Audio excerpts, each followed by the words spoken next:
Lines written in a boat.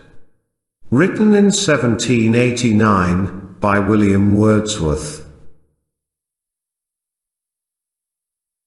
How richly glows the water's breast before us, tinged with evening hues, while, facing thus the crimson west, the boat her silent course pursues.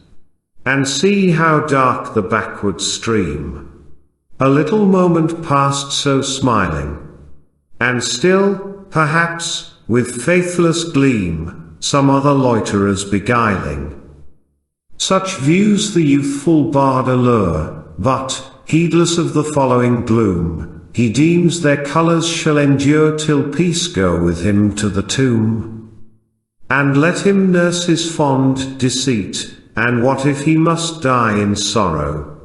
Who would not cherish dreams so sweet, though grief and pain may come tomorrow?